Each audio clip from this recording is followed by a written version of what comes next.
Well, welcome back. I just dropped my book. Yeah. All right, back. All right, welcome back. I'm not sure what day you're watching this, but for me, when I'm recording this, it is Monday, the 27th, my oldest daughter's birthday today.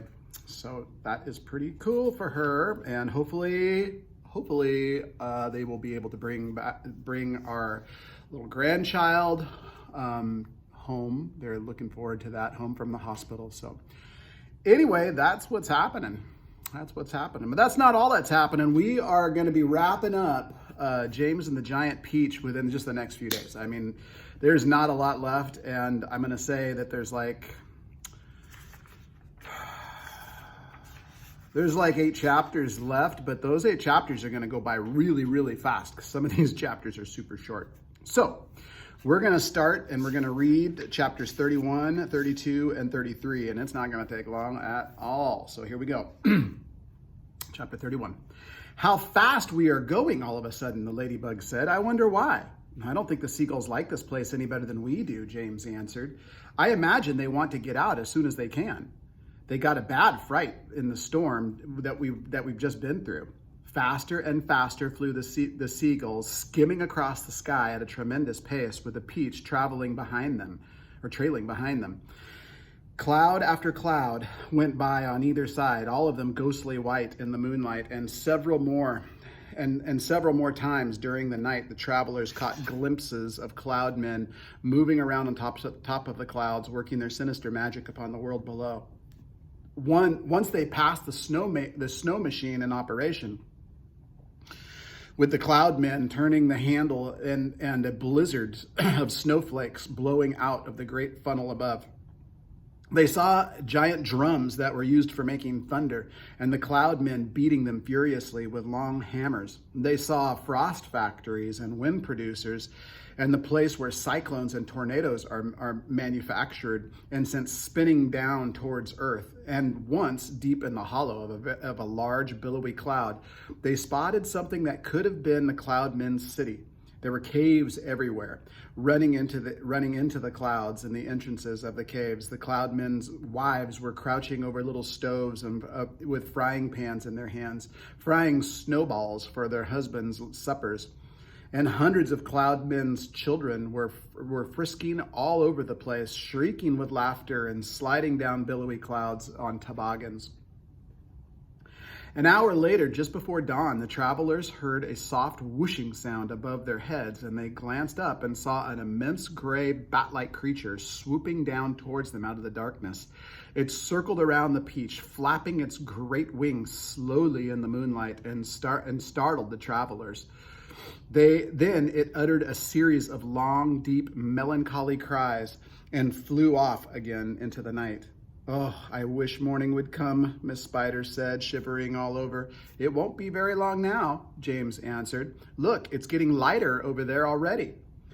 They all sat in silence, watching the sun as it came up slowly over the rim of the horizon for a new day. And there's that picture of that creepy bat-like thing. What's going on with that, huh?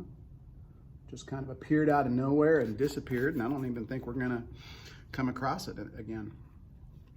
All right, chapter 32. And then when full daylight came at last, they all got into their feet and stretched their poor cramped bodies, and then the centipede, who always seemed to see things first, shouted, "Look, there's land below."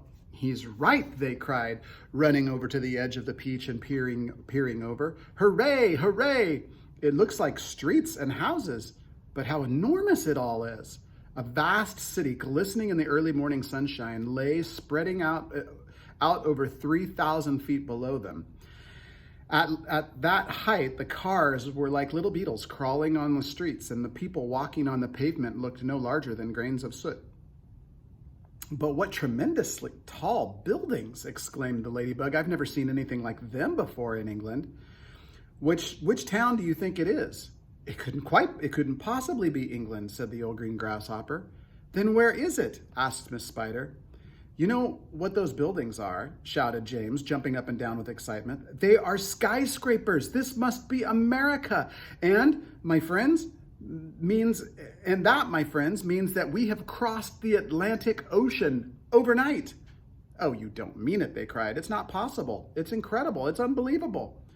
Oh, I've always dreamed of going to America, cried the centipede. I had a friend once who, be quiet, said the earthworm. Who cares about your friend? The thing that we've got to do is think about the thing that we have to think about now is how on earth are we going to be able to get down to earth? Ask James, said the ladybug. I don't think it'll be so very difficult, James told them. All we have to do is cut loose a few seagulls, not too many, mind you, but enough so that the others couldn't quite keep up in the air. Then down we shall go, slowly and gently, until we reach the ground. Centipede, will you bite through the strings for us one at a time? That was chapter 32, now chapter 33. Far below them, in the city of New York, something like pandemonium was breaking out. A great round ball as big as a house had been sighted hovering over up in the sky over the city of Manhattan. And the cry had gone up that an enormous bomb was being sent by another country to blow the whole city to smithereens.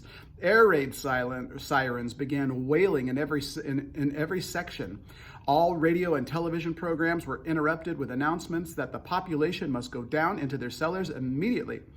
1 million people walking in the streets on their way to work looked up into the sky and saw the monster hovering above them and started running in the nearest subway entrance to take cover. Generals grabbed a hold of telephones and shouted orders to everyone that they could think of. The mayor of New York called up the president of the United States down in Washington, D.C. to ask for help. And the president, who was at that moment having breakfast in his pajamas, quickly pushed away a half-finished plate of Sugar Crisps and started pressing buttons right and left to summon his admirals and generals.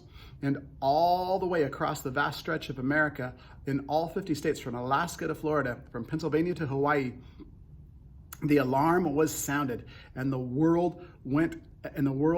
when the word went out that the biggest bomb in the history of the world was hovering over New York City, and at any moment it might go off.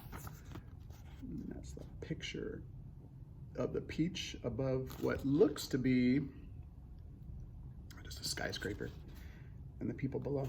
So that was it. I told you it was going to be pretty quick today, and tomorrow should probably be fairly quick as well. In fact, even faster, I think. So, hey, I hope you guys are doing great. Keep up with this reading. Don't forget, packets are going to be due this Friday and also Monday. You can have until Monday to get the packets that you currently have done. And then we'll have, and then I think Friday and Monday, you can pick up your packets for the next time around. So anyway, I wish we weren't doing this packet thing. I miss you guys, love you guys, and hopefully we will all get together again. You guys have a great day and take care.